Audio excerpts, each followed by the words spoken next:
Hello and welcome to today's session, Digital Preservation 101. I'm Sean from the Preservica marketing team, and I'm so excited to be here with you today.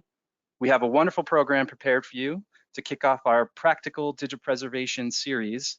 It's a 4-part series, and today we'll kick it off. I'll be turning things over to your host, Lori Ashley, in just a few minutes, but I'm going to give folks a little bit more time to log in.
Hello, everybody, and welcome to today's session.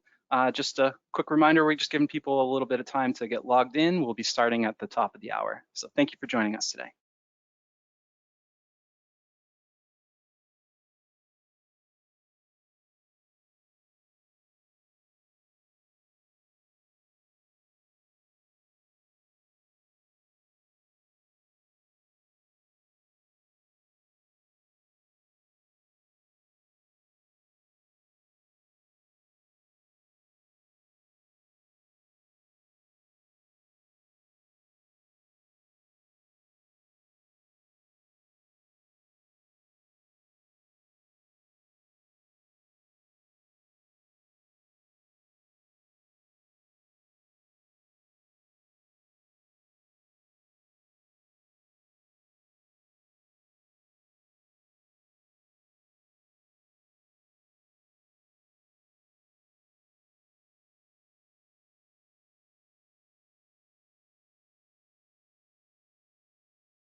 Hello and welcome to Digital Preservation 101, the first of the series of practical digital preservation training presented by Preservica. We're just going to wait another minute or so to let a few more people log in, and then we'll get started. So thank you so much for joining us today.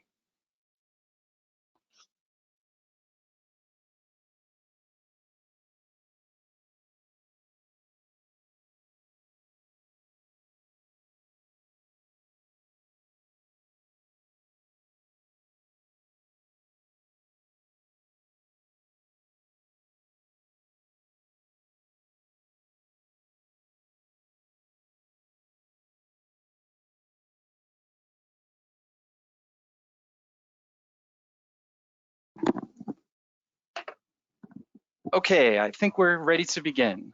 So with that, I'm going to turn it over to your host, Lori Ashley, to start with Digital Preservation 101. Lori, take it away. Thanks, Sean. Welcome, everyone. We've had such a great response to this offering, and we're so delighted to have you with us today. Let me just make sure that I'm able to move this forward. Let's see. Sean, do you have me in presenter mode here? Let's go. Nope, not advancing. So let's just make sure. Let's go to the next slide. Okay, I can do that for you. Thanks. Okay.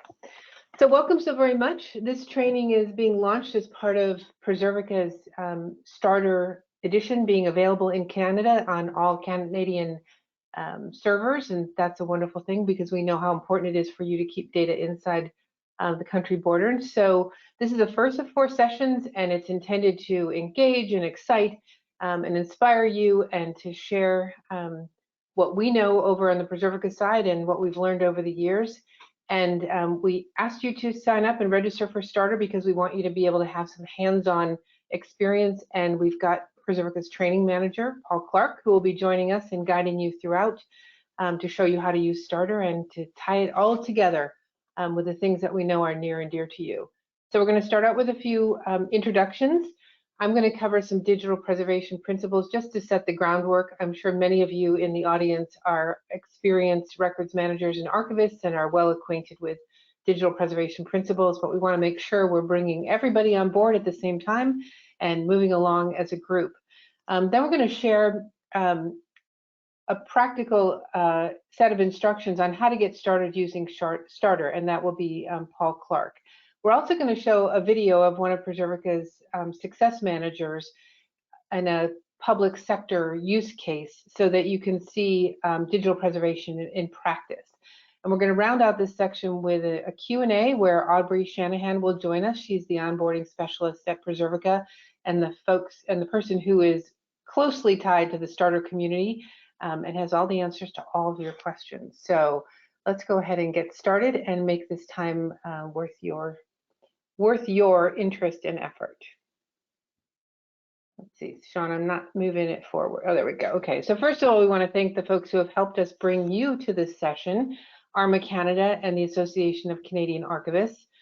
Hallie, who will be speaking via video today, and I presented at ARMA Canada a few weeks ago, and then Preservica joined the Association of Canadian Archivists conference, which was held just a few weeks ago. And then they have been helping us to spread the word that Preservica is available in its starter edition in Canada, and something that we know is of deep interest to folks who are in the information governance, privacy and security, records management, archives space. So we thank you very much for helping to support this program, and we hope it's of use to your members and your folks who follow the activities of your very, very important associations. Okay, so moving on here. As Sean introduced me, my name is Lori Ashley. I was an employee of Preservica for 4 years, and I'm still considered a friend of the family. And I'm doing some consulting work with them as they prepare for a new product launch in the fall. And so they invited me to participate. I was part of the starter training back in the January of 2021 when it was launched. And so I'm here to share my perspectives and to guide you along through this process. As I said, Hallie Grogan will be joining us via video, and then Paul Clark will be live from the United Kingdom. He's Preservica's training manager and can answer any and all questions regarding Starter. So we're going to be the ones who guide you today. We will be having some of Preservica's Canadian customers join us in future sessions, and we will also be highlighting other customer experiences with Starter throughout these series. But this is these are the folks that you'll hear from today. Okay, moving on. So just a brief overview of the series. This series has been offered when Starter was first launched in the United States. We did a 4-part series. It's since been offered in the United Kingdom when Starter became available there. And what we understand about Starter and about archivists and records managers is that they're a very curious, very highly professional, very careful group. And so what we've learned is that providing a series of trainings to introduce you to Starter, to engage you in the challenges and opportunities that you face as practitioners is a really important thing to do and to spend time with. And so we're grateful for the time that you're spending with us today. So today we're just going to get things started. We're going to go over some core principles of digital preservation and hopefully engage and inspire you to come back for future sessions. In the next session, which is a week from today, we call it the essential skills, and that session will be largely led by Paul Clark, the training manager, and he's going to really dig in deep to how Starter works. So Starter is one of a suite of products offered by Preservica, and it's a free product, and so it does have some limitations, as you might expect from something that's free, but underneath the hood is the same powerful workflow engine that's used in all of the Preservica products. And so Paul's going to walk you through how to use it, how to add metadata, how to bulk ingest, all the things that you might want to be trying out along the way. And so that will be the bulk of the next session, which is July 14th. On August 4th, we're going to have a session on building the business case. So over the years that I've been involved in digital preservation, and in a minute I'll explain how I came to be a colleague of my Preservica friends, we have talked to hundreds, if not thousands, of archivists and records managers, and a consistent challenge that we hear is, how do I convince other stakeholders? How do I tell IT that a digital preservation system is different from what we already have? Because it's a common response from our IT colleagues to say, well, don't we already have a system that does what you're asking us to do? And the answer is probably not. And so we want to help you build a business case for the resources and technology that you need to manage digital objects going into the future. And in the final session on August 18th, Preparing for the Future, we're going to hear from some folks, including Library Archives Canada and others who are talking about the bigger picture of what's happening, how to engage stakeholders, what we can expect from digital preservation technology going forward, what the needs are, and how you can keep moving your organization and your digital preservation or your records management program forward. So this is a series we have set out. There's 2 weeks now. We take a break, and then we have another series in August. And we hope you can join us as much as possible. These will be recorded sessions, and a new community site for our Canadian friends has been established, and I'll talk about that at the end of the session, or actually Aubrey will. So you can hear these recordings if you're on vacation and miss a session. So that's a series overview. That's what we're doing over the next month or so, and we really hope that you'll be able to join us. Along the way today, we would love to hear from you. If you have a question, a comment, anything that strikes your fancy, we would love for you to put that into chat so that we can hear what's on top of mind, and we can also address your questions when we get to the end of the session. Okay, let's move on.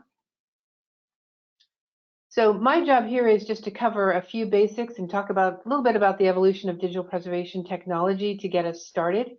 And so I'm going to take it from here.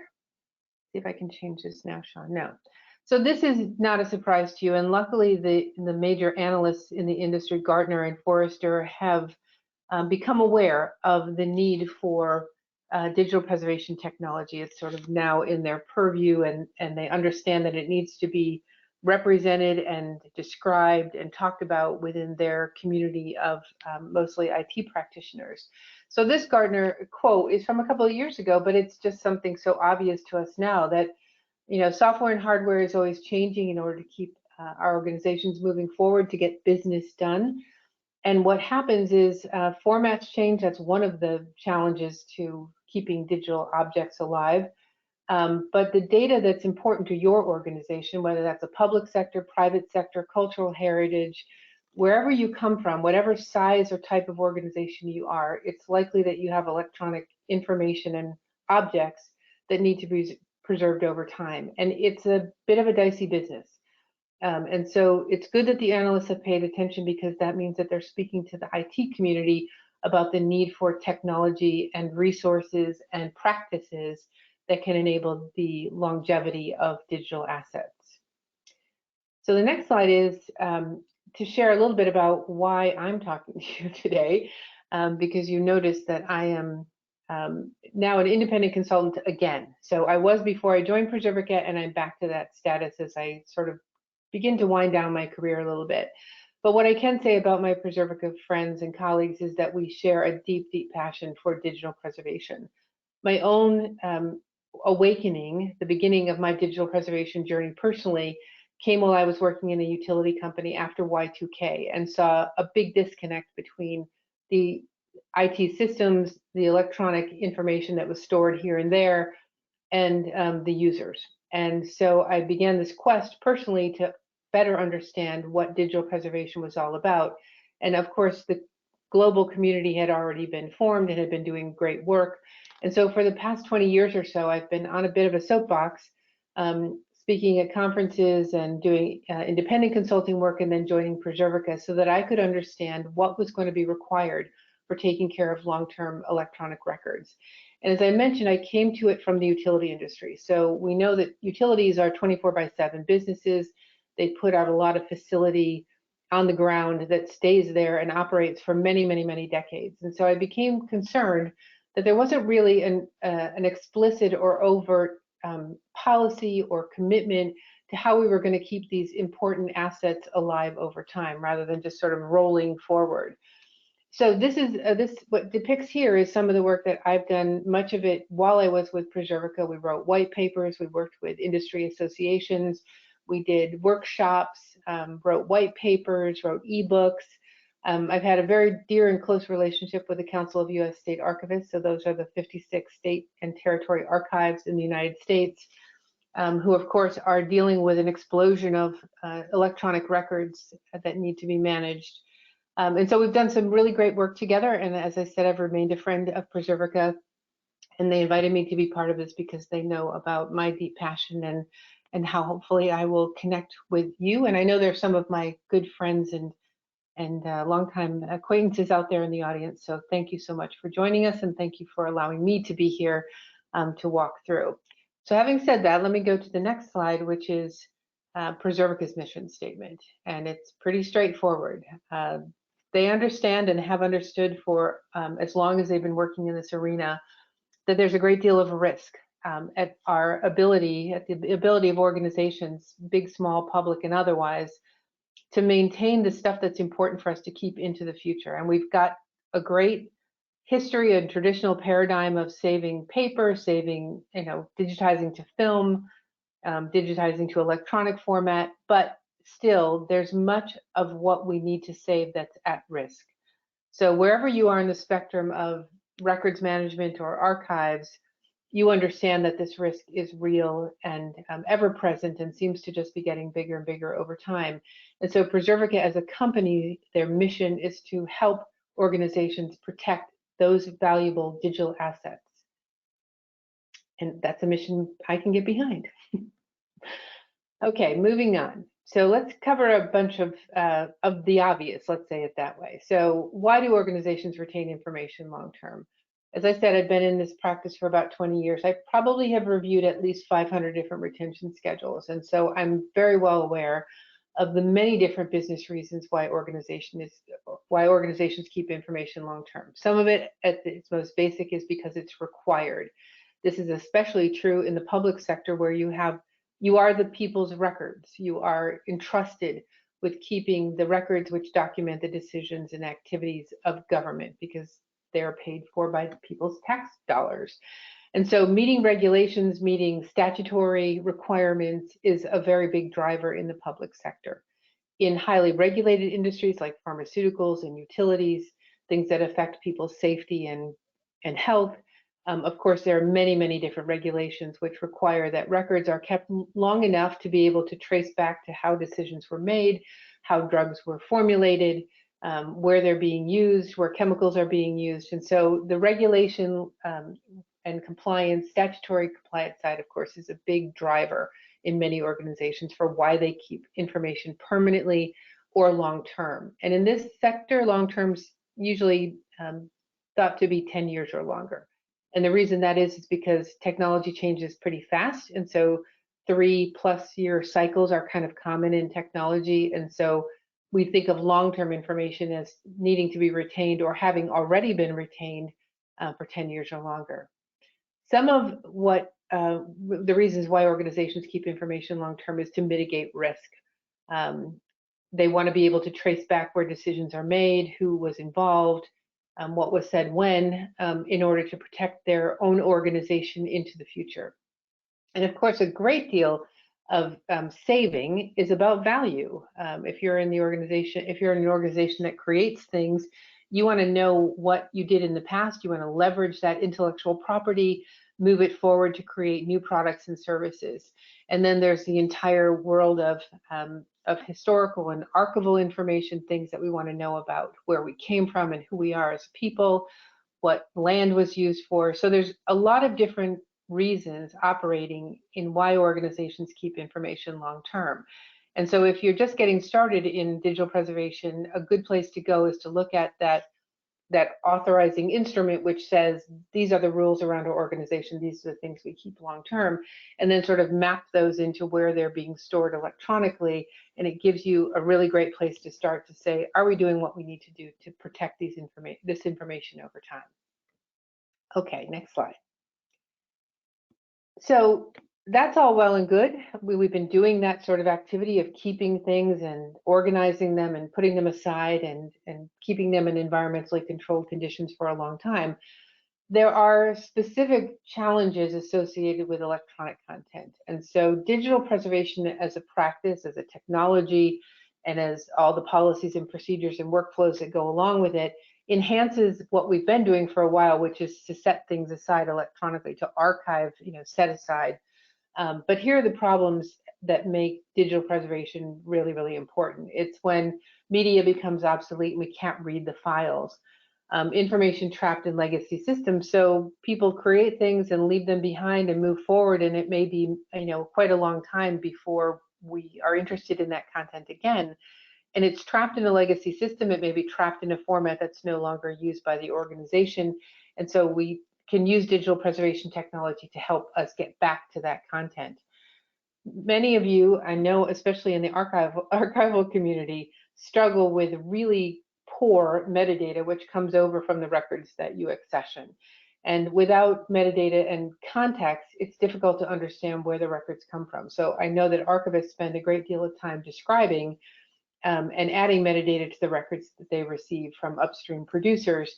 And over time, without the metadata, it's very difficult for people who might not even know an asset exists to go and dig and find and discover the things that will influence and inform their work.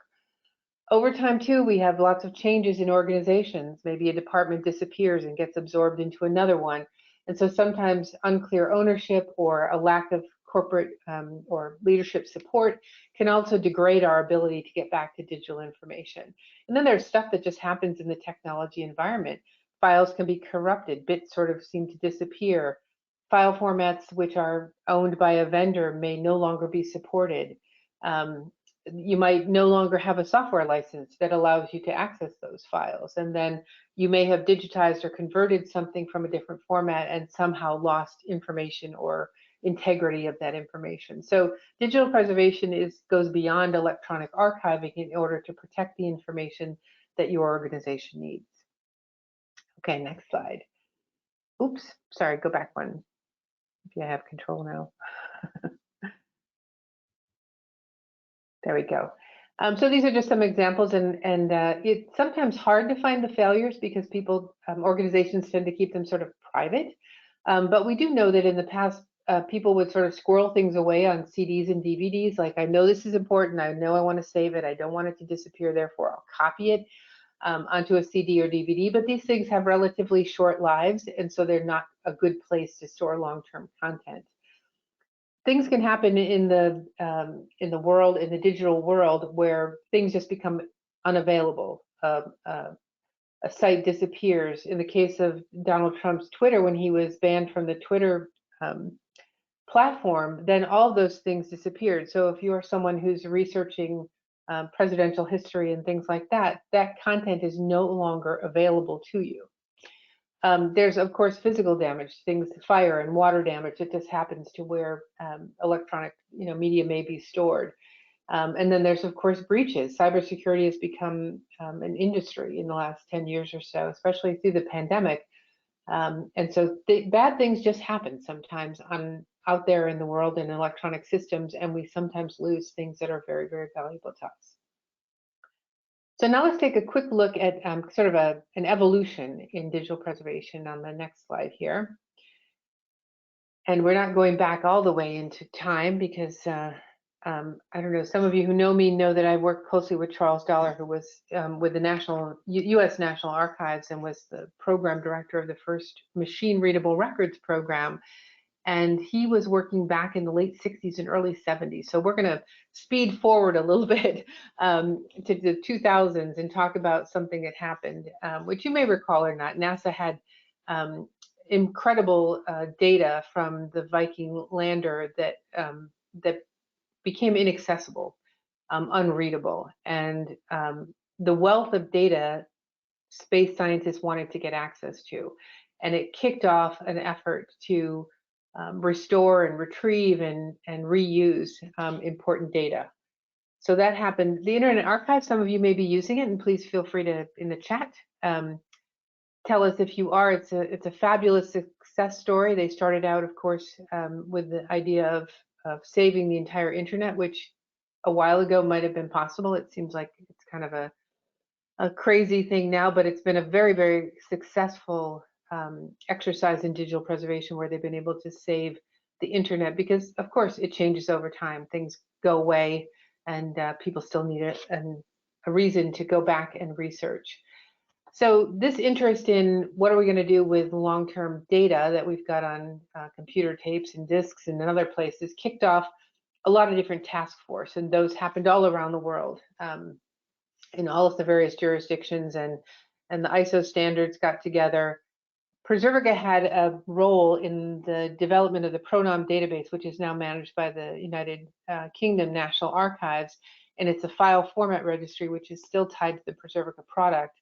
It helps characterize file formats that may be coming into the repository, and therefore you know what to deal with them. So Preservica came out of a consulting company. They worked for the National Archives on a project where they were pretty much challenged to figure out how to store electronic information the way that the National Archives was storing other information that was 900 years old.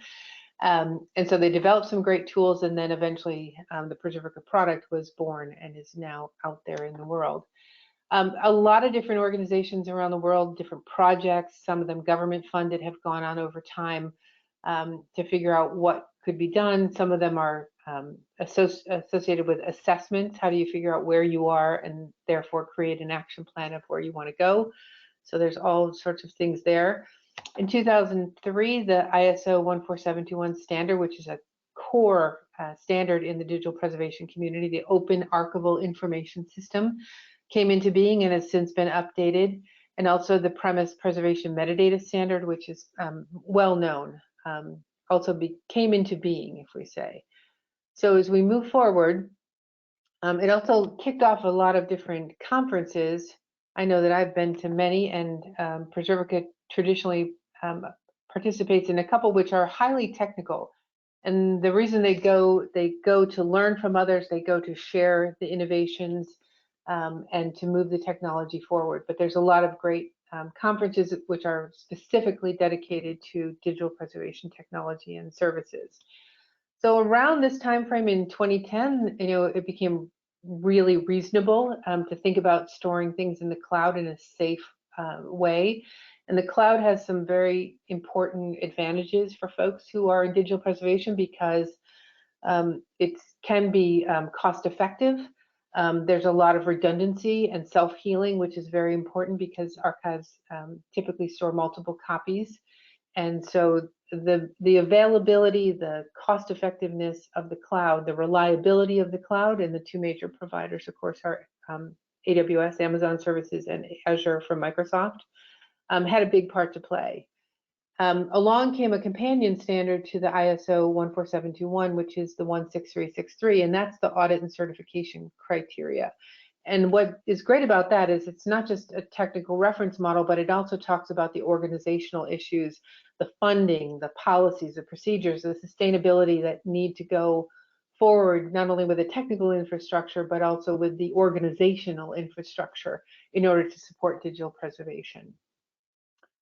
You may recognize this guy, Vint Cerf. He was instrumental in developing some internet protocols, but he also was out there ringing the bell about a digital dark age, that if we weren't careful, we were going to lose a lot of things that were really, really valuable to us and sort of undercut our economy and our culture and social structure. And so he's been a very, very important voice out there. So here's Preservica. They launched their starter in 2020, and that's the product that you registered to be able to be on this session. And it's a great, sweet little product. What they're coming out in the very near future this fall is an embedded digital preservation solution for Microsoft 365, because as all of us know, there's pretty much no way to stop Microsoft. And they've been a little light in the past 20 years on records management controls, and they've changed that up. They've got a compliance center. They've embraced information governance, and Preservica is coming out with a product that will allow for the leveraging of the record retention labels and policies in Microsoft 365 to get the preservation actions that we all know are needed in a lot of the content that people are using in Microsoft 365. So let's keep going here. So this is the evolution. There, have been build your own systems, open source systems. Many of you will be familiar with Archivematica, which is a great open source product. Then you had sort of big products led by national archives who are moving things forward. Eventually, the products came along, tools and integrated platforms like Preservica.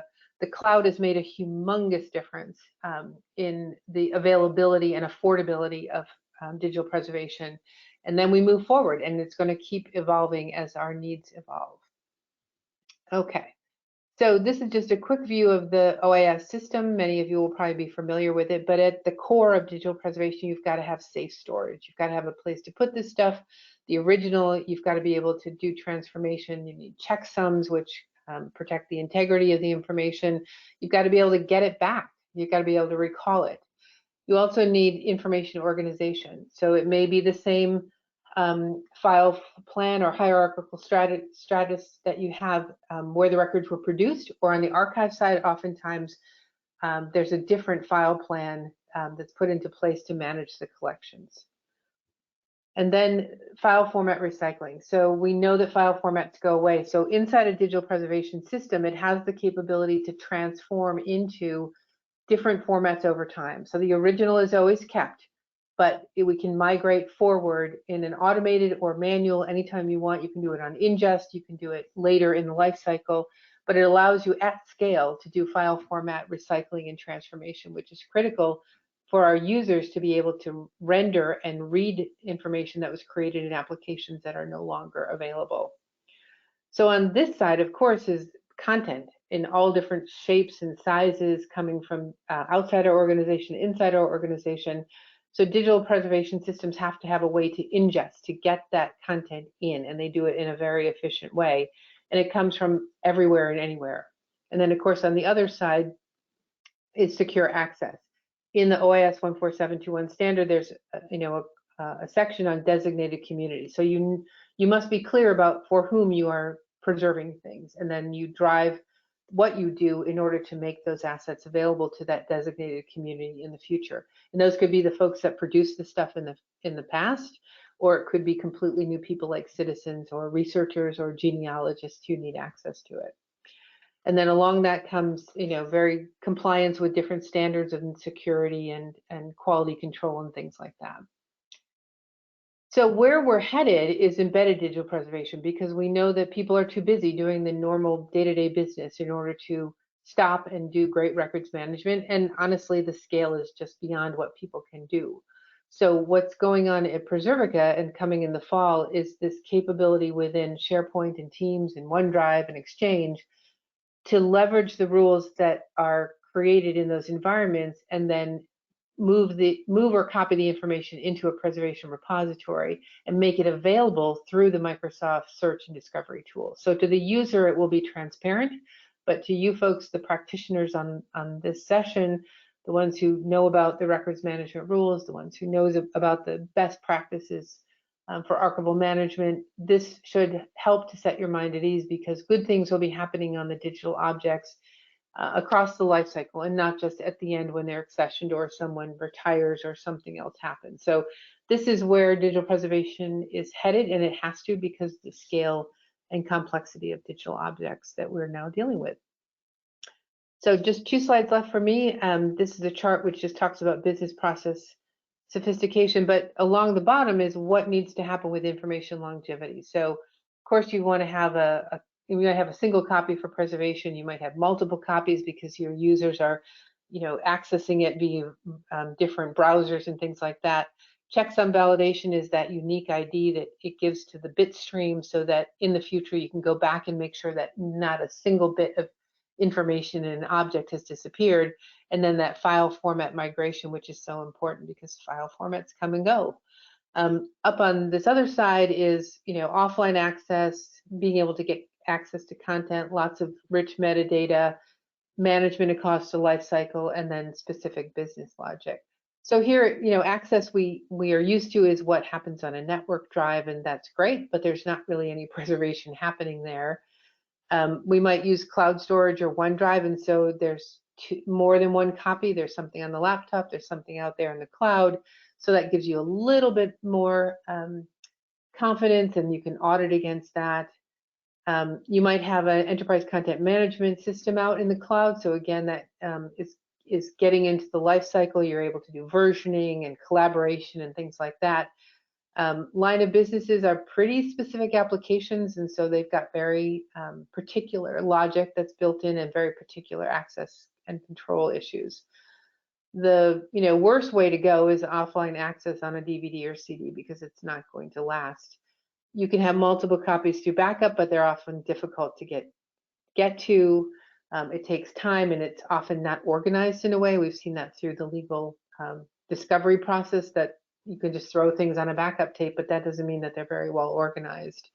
And there's been a lot of course, enterprise archiving. There's been a regime of storing things, moving them to offline storage, making sure that there's a copy. But it doesn't offer some of the checksum validation and file format migration that's needed. In cloud cold storage, that takes you a little bit more time. It's less expensive, but it does take care of some of the validations and integrity checking that's so important.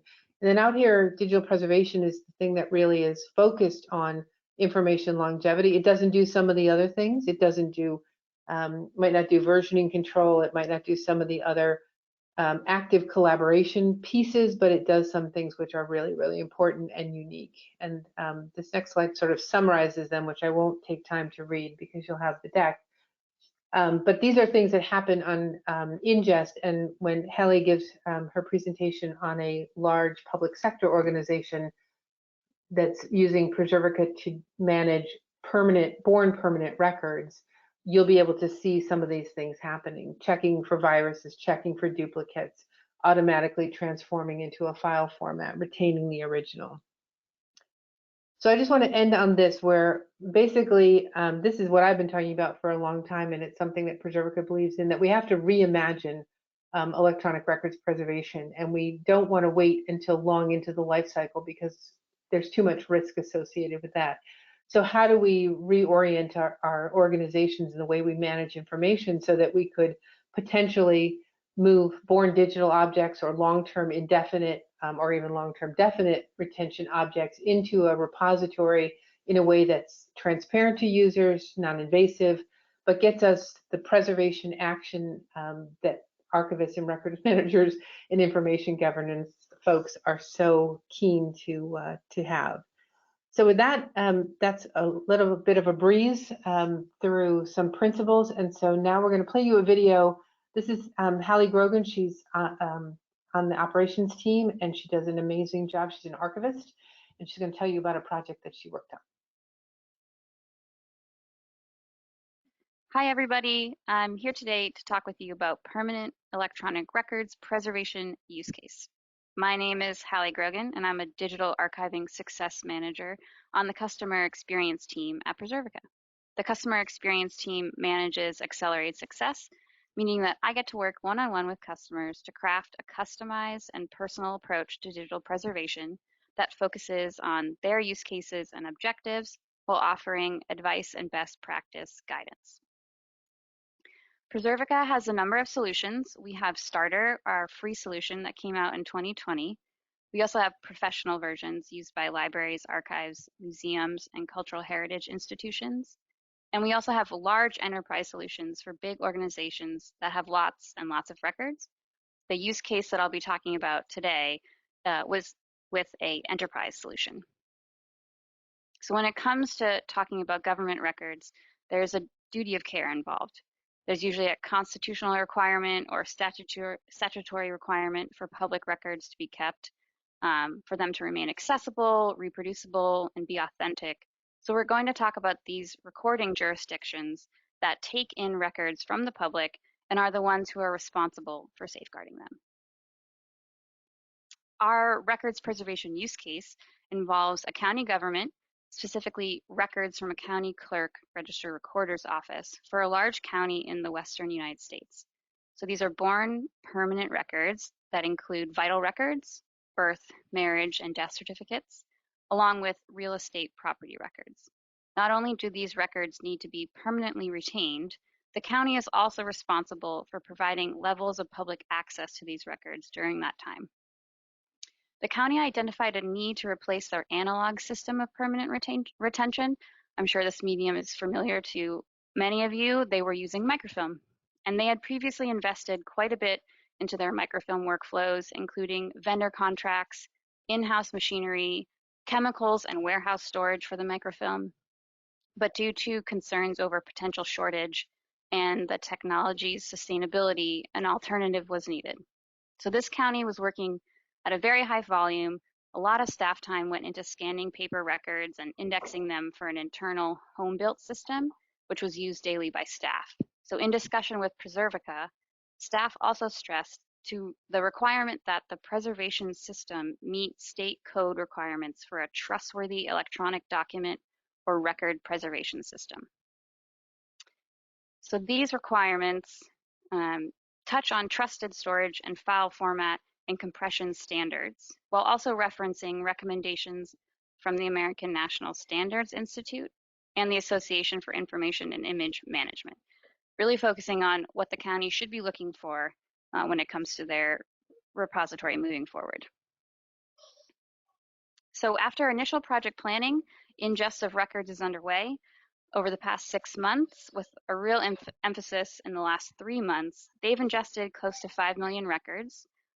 This does only represent records from 2016 to 2020, and only 5% of the digitized records that are ready to be ingested, let alone all of the records that have yet to be imaged for this project that go back to, mid 1800s. So this is a long-term project that seeks to integrate digital preservation into previously established work routines, and so far it's been a success. So with this use case in mind, I'd like to just touch on some of the major digital preservation workflows and how Preservica can support that work. So first, ingest. Preservica has multiple tools to support creating submission information packages for ingest. This can be as straightforward as dragging and dropping folders and files into our Put browser application, where you can select metadata templates prior to uploading your content. Or on the other end of the spectrum, Preservica provides instructions on how to create complex SIPs that include multi-representational assets, along with different types of descriptive and technical metadata. For our county use case, images and metadata records were exported from their in-house system, and repackaged into OPEX packages prior to ingest into Preservica. The folders and files, along with accompanying metadata, were transferred to a dedicated cloud storage bucket. And so a workflow within their system was configured to watch this bucket, and it automatically started an ingest workflow when new content was added.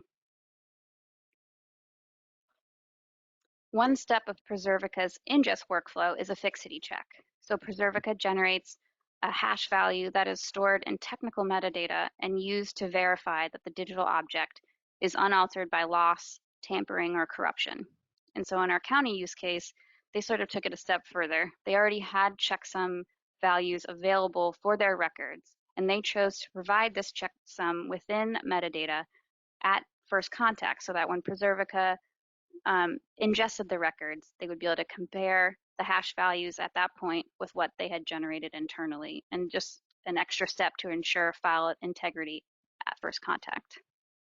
The county also customized policies within Preservica to run routine integrity checks on their cloud storage to ensure that the assets remained unaltered over time.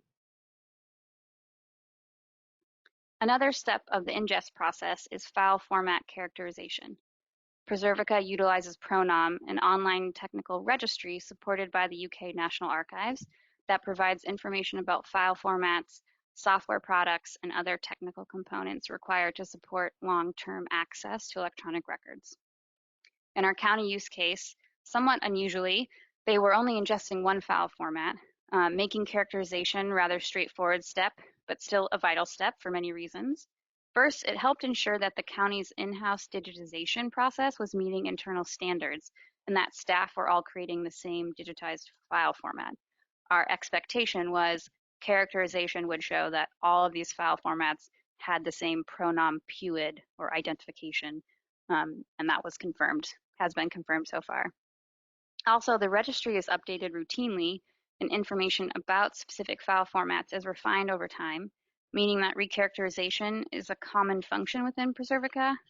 The benefits of recharacterization and remigration of previously misidentified file formats is a major component of Preservica's upcoming auto-preservation feature.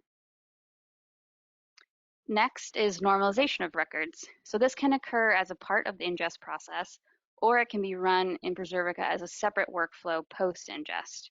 And so for the county use case, the state guidelines were very clear about preferred file formats, allowing the county to set up migration settings within Preservica to be applied at ingest. And Preservica can create new preservation or access copies, and we also provide rule sets of standard formats to support digital preservation best practices and help guide users who might not be sure what formats they're interested in or who might not have clear requirements dictated like our county use case did. We also, for our county use case, we were able to work with our Preservica APIs. They were working at such a large scale that by automating some of the migration workflows via the workflow API, it just alleviated one sort of additional human interaction step for their use case. Preservica supports any metadata schema, be it an industry standard like Dublin Core, MODS, or EAD, or a custom schema, as long as it's in valid XML format. In the county use case, custom metadata schemas were created within Preservica based on the metadata exported from their in-house system. So the entire metadata record, itself a record worth preserving, was ingested into Preservica, but only select fields were displayed to support search and retrieval of records. So it was important to maintain that original XML, but staff had already identified that there were key areas to display within Preservica for that sort of search and retrieval side of using the metadata. So metadata within Preservica is extremely flexible. It can be updated within the system with a bulk editing tool or via APIs. We also have automated records retention policies that can be set within your system utilizing this metadata. And Preservica can synchronize metadata with catalog systems such as ArchiveSpace and COM. Next, Now that we have preserved all of these records, the question would be about providing access.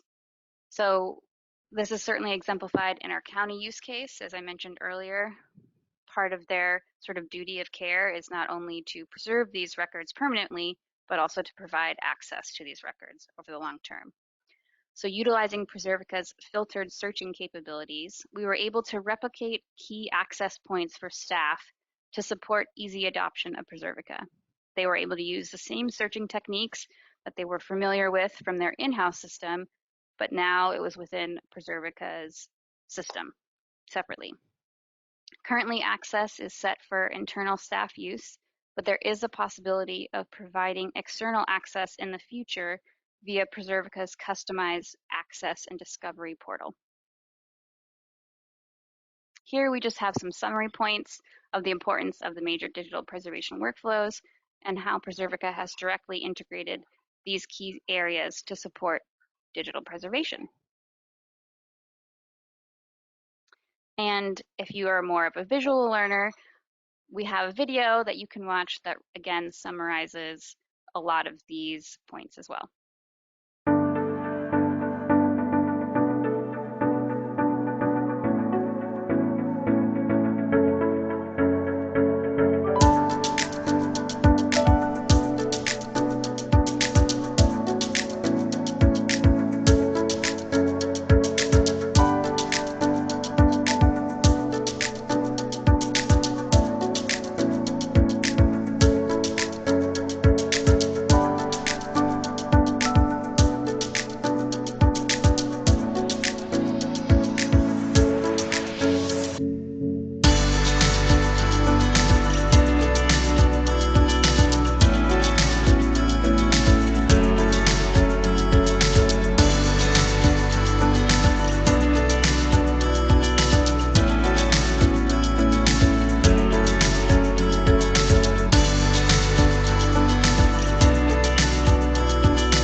Thank you, everybody. I hope that you enjoyed learning about our digital preservation use case and have my contact information here on the screen. Please feel free to reach out if you have any questions. Take care. I hope you enjoyed that. It's a great project and really interesting. We sort of boiled it down. So hopefully that communicates, again, some of the things, some of the magic, if you will, that's happening inside a digital preservation system. So now let me introduce to you Paul Clark, who's Preservica's training manager, and he's going to run you through some of the core functionality in Starter so that you can use the product through the training series or at your convenience. So over to you, Paul.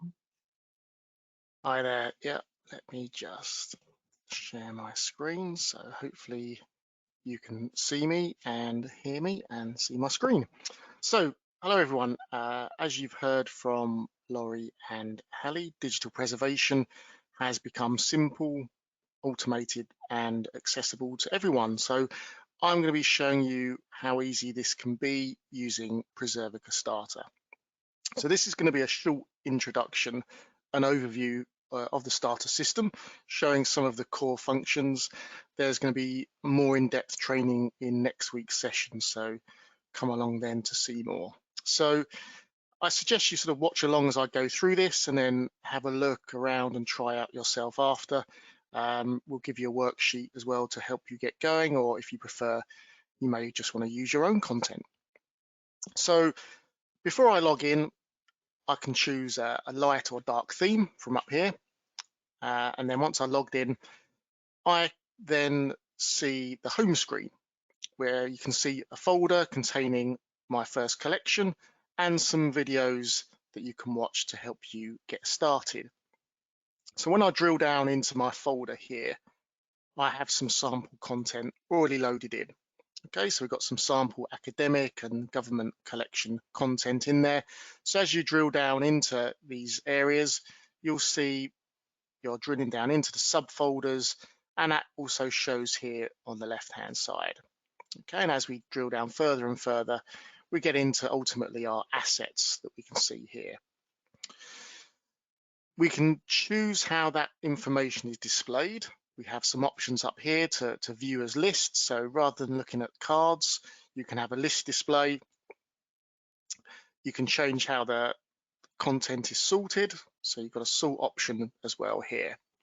Okay, depending on your preferences about how that information is displayed. We also have the add button. So this is going to be something we cover a lot more next week in terms of options around how to get content in, including the bulk update of files and metadata in one go. So across the top of the screen, we also have some more functions. If I click on the welcome message here, I have some options again to change my theme, to change my password, which we recommend you do straight away. We then have options over here in terms of notifications. So as you use Starter, you'll see that you get quite a few notifications appearing, informing you of things that are going on in the system. If you don't want to see those, you can turn those off as well. Okay.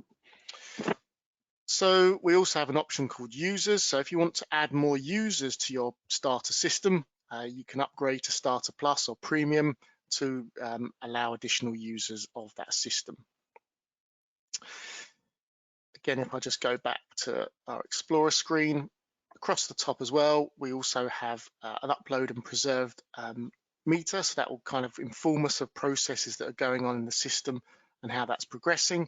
And then we have an area called the Community Hub, which you can access from that button, and also a menu down here that allows you to access a wide range of resources, including training, documentation, community groups, forums, Q&As, events, and news.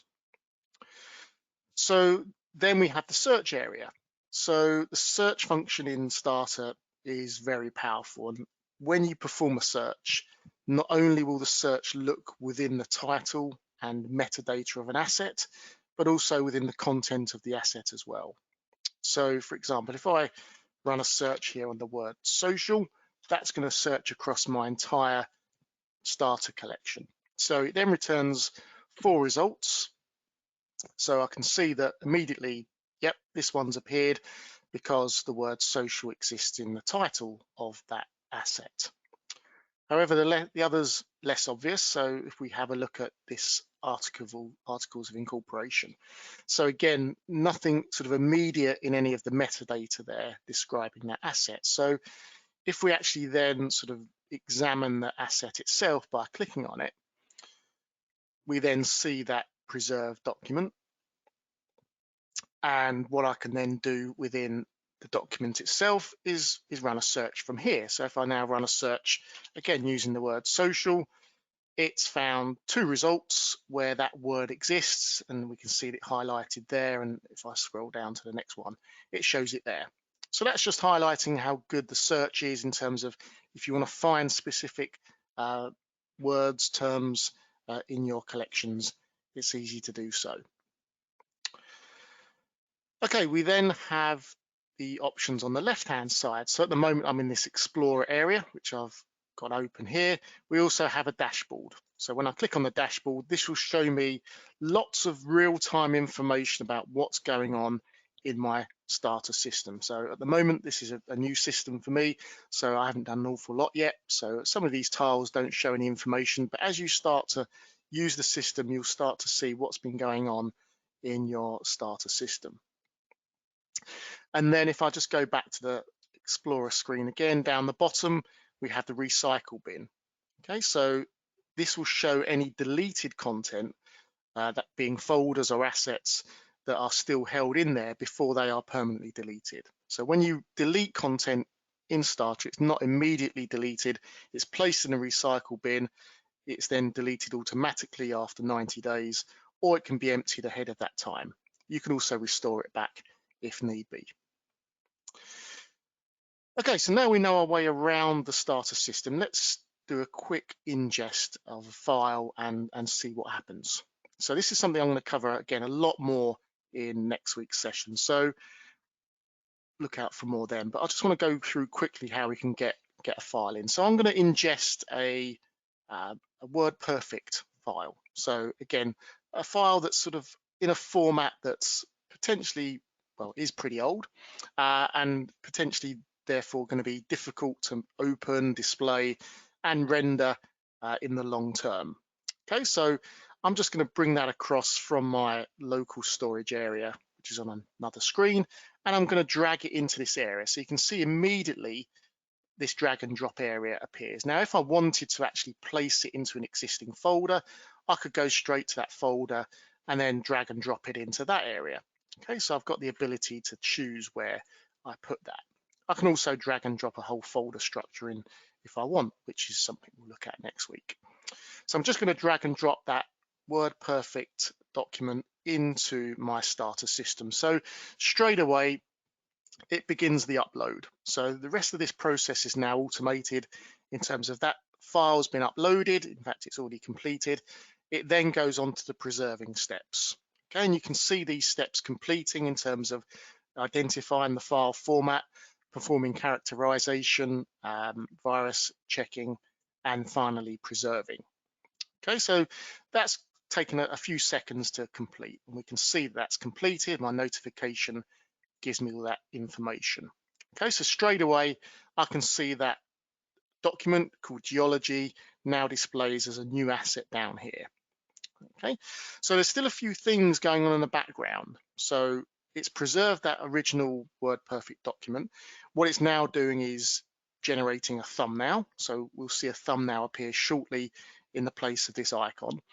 And it's then also performing preservation. So it's now going through some predefined business rules put into Starter that will preserve that document in alternative formats.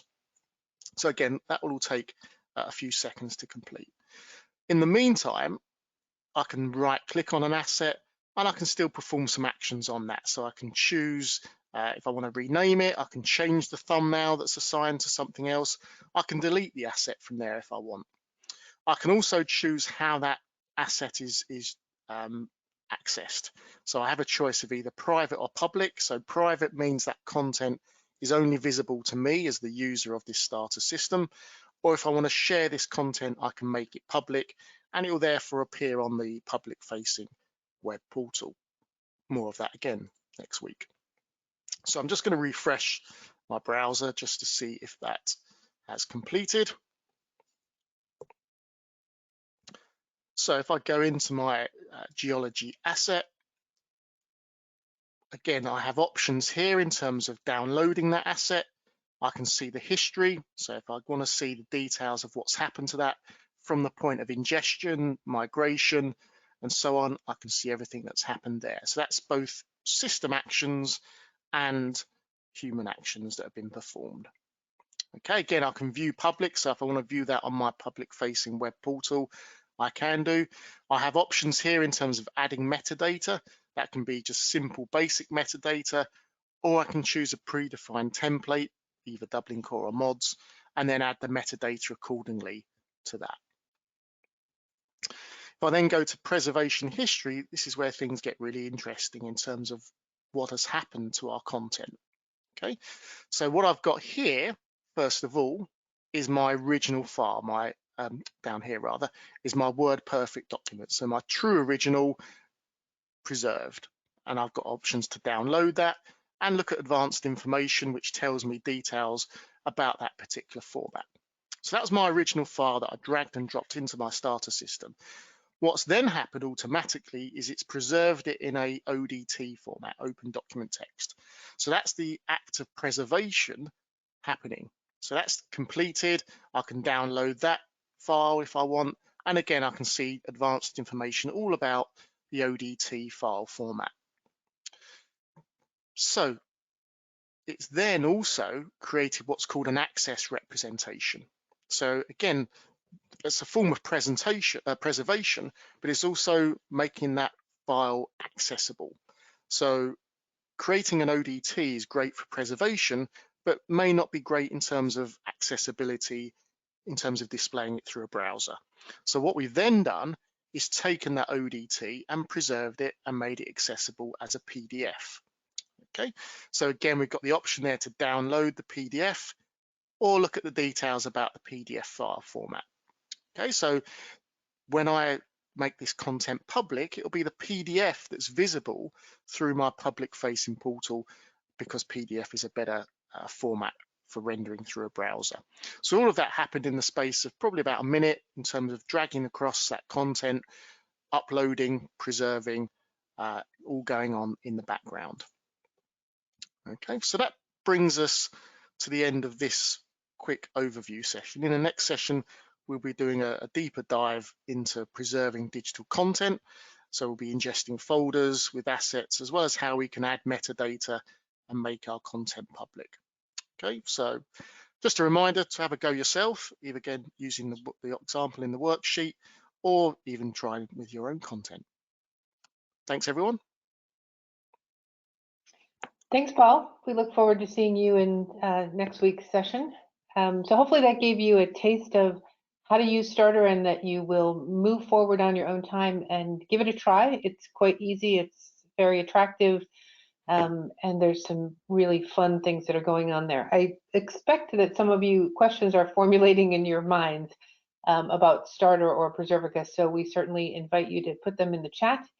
And as Paul mentioned, there are some worksheets that are available. You can get this on the Community Hub, and it just gives you this Word Perfect file, and you can upload it. Of course, you probably have some legacy stuff sitting around in your own collections, and you might want to try it. But we really encourage you to just try it. Don't be afraid. You can always delete it.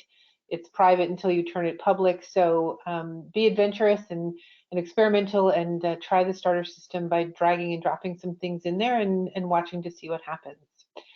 So now let me introduce to you Aubrey Shanahan, who is Preservica's onboarding specialist, and she's the person you would be talking to if you had questions and interest in Starter. And so Aubrey, please let us know a little bit about your background and what you're doing for Preservica.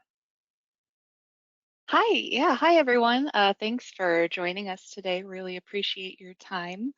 My name is Aubrey Shanahan, and I'm the onboarding specialist for Starter and Starter Plus. I graduated from Simmons University with my MLIS in 2018, but I have been working in archives since 2014. I've worked in a range of archival positions, from a small house museum to public libraries, all the way up to the John F. Kennedy Presidential Library and Museum. So I've seen the unique challenges of all kinds of repositories. And I really know what it's like to take ownership over your collection, and I know how seriously you all take duty of care. With that, I also understand the many difficulties that can come with digital preservation, even for archives that have a lot of resources. It's certainly not an easy undertaking, especially if you have a lot of materials that haven't even been digitized yet, or a large backlog of born digital materials. And that's why I'm so passionate about Starter, just on a personal level. I'm so impressed with it as a tool. I think it's a great entry point for digital preservation that can be utilized by even the smallest of archives. You can use it for your family archives. And it's also a fantastic tool for demonstrating the immense value of digital preservation to your stakeholders if you're looking at digital preservation on a larger scale. I really wish I had had a tool like Starter when I worked at a small house museum back in 2014. I feel like so many repositories have immensely valuable and interesting collections. I'm sure all of you do. All of you have your own unique collections, and Starter can help you provide access to those incredible assets within your organization, and to your larger community as well. Through our public portal, you can share those assets with whomever you like. As your onboarding specialist, I'm here to help with any questions or concerns that you might have while using Starter. Think of me kind of as your personal Preservica liaison. Any ideas you may have about Starter, any feedback, I'm more than happy to take that back to the team directly, so your voice is going to be heard. I'm here to work alongside you as you begin this super important journey of digital preservation. And that pretty much sums up me. As a starter user, we can move into talking about the Community Hub, which you will have access to, which has a wealth of information for you. It's a place to gain more knowledge about digital preservation, to collaborate with your colleagues, and to find answers to any questions you might have. The Hub also has information on the latest features and releases and is a great place to talk directly to members of all the different teams here at Preservica. You know, we have everyone from product to marketing on there. We're all here to talk to you, and we're excited that you're here with us. We even have a group specifically for this training, and we'll show you how to get there real quick. So you can visit community.preservica.com, head to the community groups section. And once you're in there, you'll see all these groups that you have the opportunity to join. And when you scroll down there, you get to the Practical Digital Preservation Training and Education Canada Series group. And that's just for you. You can come to this group. You can talk about the sessions, ask questions, and we will all be there to answer those questions and to engage in the conversation beyond just this webinar. And that's all from me. Thanks, Aubrey. So now we're open to questions. We've gotten a few of them, but I'm going to put some out there for Aubrey and Paul that might be on your mind.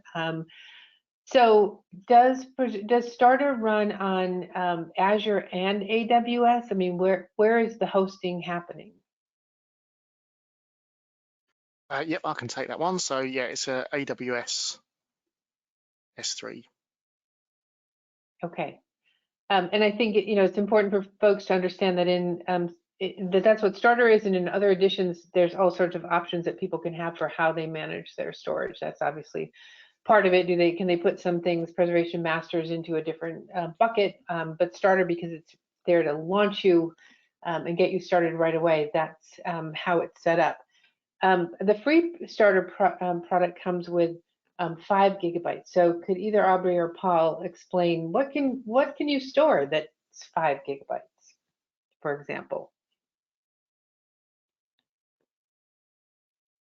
Okay, so yeah, it kind of depends on the sort of file format that you are looking to preserve. Obviously, things like video files, long video files could be quite large. So, potentially a few of those.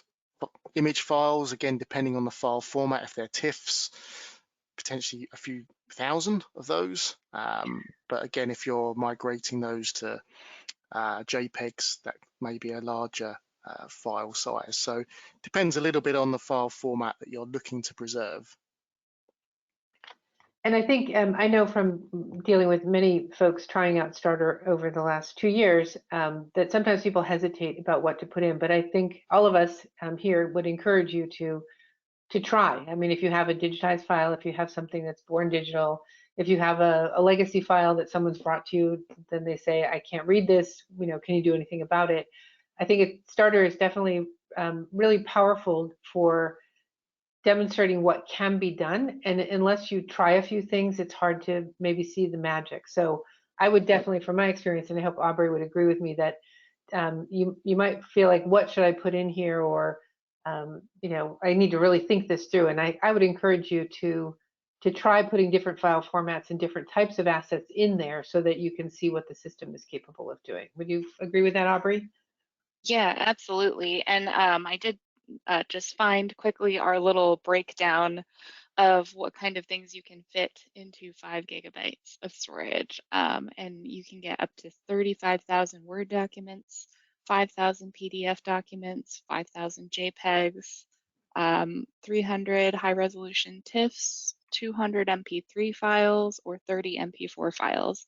So hopefully that gives you a better idea. If you have mostly a video collection, as Paul said, it's going to be a little bit smaller, but I mean, documents, sky's the limit pretty much. And yeah, Lori, I definitely agree. It's best to just go in and try it out yourself, because there is so much flexibility in terms of what you can upload and what you can render in there. It's pretty much anything that you have in your collection. We can figure it out for you. And I think it's really an important part of building a business plan for preservation. So you probably have things on servers and in other places that you know need to be preserved. You probably have more than 5 GB, but the point of starter is to demonstrate what happens in a preservation system to get you familiar with it if you haven't had a chance to have a hands-on experience yet. But very importantly, to demonstrate to other people what's different about a digital preservation system, which we talked about during the session. And Paul showed you in the preservation history what's going on. There's a question that's come in: is Preservica only for born digital records, or is there an imaging digitization component? So it's a bit of an open question there. Paul, do you want to handle that, or I'd be happy to speak to it too? Yeah, I can answer. I mean, yeah, the answer is no, there isn't a scanning or image digitization process as part of it. That would be something you'd do outside of Starter to scan that content before then uploading and preserving it.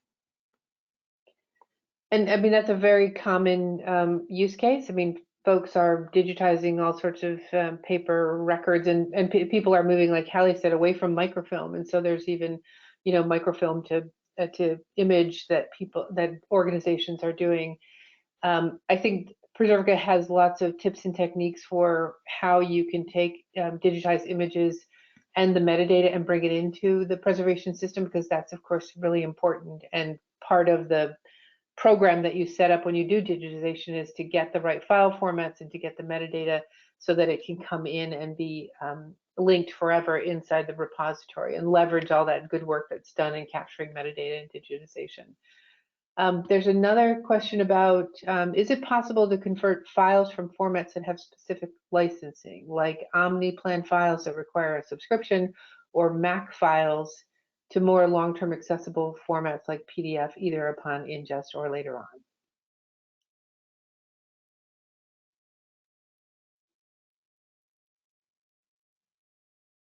Nobody wants to take that one.